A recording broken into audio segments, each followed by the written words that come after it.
कि जो किरण का हम 11800 का सॉल्यूशन चल रहा, साधारण ब्याज की एक टाइप कंप्लीट कर चुके हैं। अब चलते हैं देखें टाइप नंबर सेकंड की तरफ।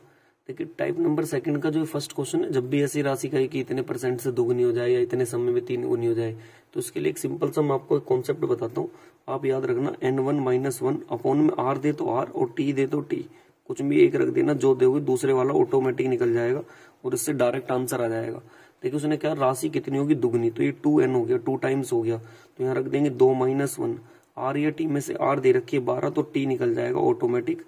देखिए इसको काट दें, 4 तिया 12 और 4 से कितना 25, यहाँ तो एक ही बचेगा, तो ये हो गया 25/3। 3 से भाग कर देंगे तो ये आ जाएगा कितना, 8 से ही 1/3। इट मीन्स ये हुआ 8 वर्ष तो पूरे के पूरे आ गए। ये महीने हैं तो 12 से मल्टीप्लाई कर देंगे, कितना, 4 माह, तो बोल देंगे 8 वर्ष 4 माह। मतलब ऑप्शन नंबर कौन सा हो जाएगा, सी वाला ऑप्शन इसका बिल्कुल राइट आंसर होगा। नेक्स्ट चलते हैं, देखें इसके बाद क्वेश्चन नंबर 2 की तरफ। देखिए क्वेश्चन नंबर 2 में आपसे क्या कह रहे हैं, कोई राशि 7 वर्ष में दुगनी हो जाती है तो उसी ब्याज की दर से कितनी हो जाए। देखिए जब 2 बार n का गुना कर दे तो आप एक याद रखेंगे, n2 - 1 n - 1 और r या t में से जो देगा उसकी मल्टीप्लाई। दो कॉन्सेप्ट, एक ऊपर बता दिया, एक ये बता दिया, डायरेक्ट आंसर आएगा। देखिए बाद में कितना बताया, 4 गुनी, तो लिख देंगे 4 - 1, और पहले कितनी गुनी कह रहा था, दुगनी, तो लिख देंगे 2 - 1, r या t में से एक दे रखा 7, बस एक ही लाइन में आंसर आ जाएगा। यहाँ से कितना बचेगा, 3, यहाँ से 1 और गुना कितना, तो 7 या 21। मतलब ऑप्शन नंबर सी वाला इसका बिल्कुल क्या होगा, राइट आंसर होगा। तो डायरेक्ट इसमें आंसर आ जाएगा आपका। चलते देखें इसके बाद नेक्स्ट क्वेश्चन नंबर 3 की तरफ। देखिए क्वेश्चन नंबर 3 में आपसे क्या कह रहे हैं, क्वेश्चन नंबर 3 में प्रति वर्ष की ब्याज की दर से 10 वर्ष में मिलने वाला ब्याज उस राशि का 2/5 भाग है। तो देखिए 2/5 भाग का मतलब ये तो हो गया प्रिंसिपल और ये हो गया SI, तो डायरेक्ट लगा दें SI, तो कितना हो गया 2/5, मिलने वाला ब्याज उस राशि का कितना, 2/5 भाग होगा, तो मतलब 2, 5 में से 2 ही हो गया, तो ये A का मान है, तो 5 में से 2 हो गया, तो बाकी कितना बच रहा होगा, 3, और कितना 10% की दर से R और बटे में कितना 100, 1 0 से 1 0, तो यहाँ से R का मान आ जाएगा 20/3। इसका मतलब 6 से ही 2/3% होगा। देखें R का मान कौन से ऑप्शन में, 6 से ही 2/3, बी वाला ऑप्शन इसका बिल्कुल क्या होगा, राइट आंसर होगा। चलते देखें इसके बाद नेक्स्ट क्वेश्चन नंबर 4 की तरफ। 4 में क्या कह रहे हैं, साधारण ब्याज की दर से कोई राशि 50 वर्षों में स्वयं को दुगनी हो जाएगी। तो मैंने फॉर्मूला बताया था अभी, R या T और इनटू में कितना 100, कितनी राशि हो रही है यहाँ पर, 3 गुनी, तो 3 - 1, R या T में कितना दिया 50 और इनटू कितना 100, 50 से काट देंगे कितना 2, और यहाँ पे कितना बचेगा 2 × 2 मतलब 4। ऑप्शन नंबर बी वाला इसका बिल्कुल क्या होगा, राइट आंसर होगा। नेक्स्ट चलते हैं, देखें इसके बाद क्वेश्चन नंबर 5 की तरफ। देखिए क्वेश्चन नंबर 5 में आपसे क्या कह रहे हैं, क्वेश्चन नंबर 5 कह रहे हैं, फिर से एक धनराशि साधारण ब्याज की दर पर 8/5 वर्ष में स्वयं की इतनी गुना हो जाती है। तो फिर से ये लगाएंगे n1 - 1 R या T और इनटू में कितना 100, कितनी हो जाती है, तो 77/50 और माइनस कितना 1, और अपॉन में कर देंगे कितना, कितने वर्ष दिए 18/5 और गुणा में कितना 100। कैलकुलेशन करेंगे, देखिए बहुत ध्यान से, जब आप इसमें करेंगे तो 77 में से कितना घटा देंगे 50, जब 77 में से 50 घटाएंगे तो कितना बचेगा हमारे पास 27, और बटे में कितना 50, और नीचे कितना बच रहा 18/5 और गुणा में कितना 100। काट देंगे 5 धाम कितना 50 और 9 दूनी 18, 9 तिया 27, तो यहाँ से काट देंगे इसको कितनी बार, 5 तिया, ये मतलब 15% आ जाएगा। देखें है ऑप्शन 5 में, मतलब ऑप्शन नंबर डी वाला इसका बिल्कुल क्या होगा, राइट आंसर होगा। इसकी कैलकुलेशन कर लेना आप। चलते देखें इसके बाद नेक्स्ट क्वेश्चन नंबर 6 की तरफ। देखिए क्वेश्चन नंबर 6 में आपसे क्या कह रहे हैं, क्वेश्चन नंबर 6 की तरफ चलते हैं।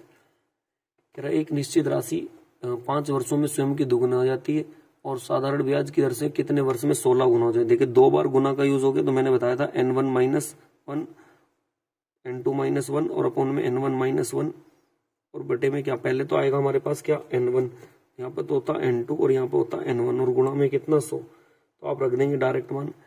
कितनी कह रहा है, पहले मैंने 16 गुनी, तो 16 - 1, और पहले कितनी कह रहा है दुगनी, तो 2 - 1 और गुणा में R या T होता, R या T कितना दिया, कोई दिया एक 5 वर्षों में, तो यहाँ रख देंगे 16 में से 1 जाएगा कितना 15, नीचे 1 गुणा कितना 15 × 5 = 75। मतलब ऑप्शन नंबर डी सी वाला इसका बिल्कुल क्या होगा, राइट आंसर हो जाएगा। नेक्स्ट चलते हैं, देखें इसके बाद क्वेश्चन नंबर 27 की तरफ, 7 की तरफ। क्वेश्चन नंबर 7 में आपसे क्या कह रहे हैं, बहुत ध्यान से सुनेंगे 7 को। कह रहे कि कोई राशि साधारण ब्याज की दर पर निवेश की जाती है और होने वाला मिश्र धन, देखिए राशि नहीं पता, लेकिन 100 में हम जोड़ देते हैं R × T। हमें T तो पता है कितना 5, लेकिन R नहीं पता। देखिए ये तो क्या हो गया हमारे पास 100 प्लस आर इंटू टी क्या होता है ब्याज, जैसे 100 में जोड़ेंगे मिश्रधन और प्रिंसिपल हमें पता नहीं कितना, तो यही प्रिंसिपल बराबर कितना, कितने साल के लिए कहा इस बार इन्होंने 3 वर्ष के लिए, तो 3 इंटू क्या हो जाएगा आर। लेकिन जो ये प्रिंसिपल है इस प्रिंसिपल का 1 सही 1/4 का मतलब 4 एकम 4 और 1 सही 1/4, तो 4 एकम 4 और 1 कितना हो जाएगा 5/4। ये तो इससे कैंसिल आउट, इसकी मल्टीप्लाई इसमें करेंगे तो ये हो जाएगा 400 और 5 चौक 20 आर, इसकी इसमें करेंगे तो ये कितना हो जाएगा 500 और 5 तिया कितना आर, 20 में से 15 जाएगा तो कितना बचेगा हमारे पास 5 आर, 500 में से 400 जाएगा कितना 100, तो यहाँ से आर का मान कितना आ जाएगा 20%। मतलब क्वेश्चन नंबर 7 का देखें 20%, ऑप्शन नंबर बी वाला इसका बिल्कुल क्या हो जाएगा राइट आंसर होगा। नेक्स्ट चलते हैं देखें इसके बाद क्वेश्चन नंबर 8 की तरफ। कह रहे कोई निश्चित धनराशि साधारण ब्याज की दर से 20% में तय की गई तो कितने समय में उस धनराशि का 6/5 गुना होगा। कितना बताया 6/5 गुना होगा राशि का, तो राशि कितनी है हमारे पास 5 और ये तो हो गई राशि मतलब पी, और ब्याज कितना दे रहे हैं इसका 6, तो ये मतलब हो गया आई, तो यहाँ लिख देंगे ब्याज तो 6 कितने % की दर से कहा इसमें कहा क्वेश्चन नंबर 8 में 20% की दर से, कितने समय में टी नहीं पता और बटे में कितना 100 हो गया, ऐसा ही बराबर पी आर टी अपॉन 100 काट देंगे, 20 से कितनी बार पर जाएगा 5, 5 से 5 खत्म, तो टी का मान आ जाएगा 6 वर्ष। मतलब ऑप्शन नंबर कौन सा देखें डी वाला इसका बिल्कुल राइट आंसर होगा। चलते देखें इसके बाद नेक्स्ट क्वेश्चन नंबर 9 की तरफ। देखिए क्वेश्चन नंबर 9 में आपसे क्या कह रहे हैं, कोई राशि साधारण ब्याज की दर से एक राशि का 1/4 है, यदि प्रतिवर्ष ब्याज की दर 4 गुनी हो तो ब्याज में 2% की वृद्धि होती है, तो 5,000 रुपए में 3 वर्ष के लिए साधारण ब्याज की दर क्या होगी। तो बहुत ध्यान से देखेंगे क्वेश्चन नंबर को क्या कह रहे हैं 9 में। देखिए एक काम करें, हमें ये तो पता चल गया कि पहले कितनी है 2% की वृद्धि हुई है, तो मतलब पहले कितना होगा 1 और 4 गुनी हो जाती है, तो 4 गुनी होके मिल रही होगी, तो मतलब 1 है अगर 4 गुनी मिल रही होगी x% की दर से कितने समय के लिए 4 टाइम, क्या ना 4 गुनी हो जाती है 2% की दर से, और बटे में कितना कर दें आप 100, तो यहाँ से एक काम करें राशि निकल जाएगी, ये काट दें 4 से कितना 25, तो यहाँ से इसका मान आ जाएगा x² का कितना 25 बटे में कितना 4, तो मतलब 5 बटे कितना 2, जब स्क्वायर जाएगा इधर तो यहाँ से इसका मान आ गया, टी का मान कितना आ गया हमारे पास 2.5, और आर का मान है तो यहाँ रख देंगे कितना 4 गुना 2.5, तो इससे पता चल जाएगा ये कितना है 10%।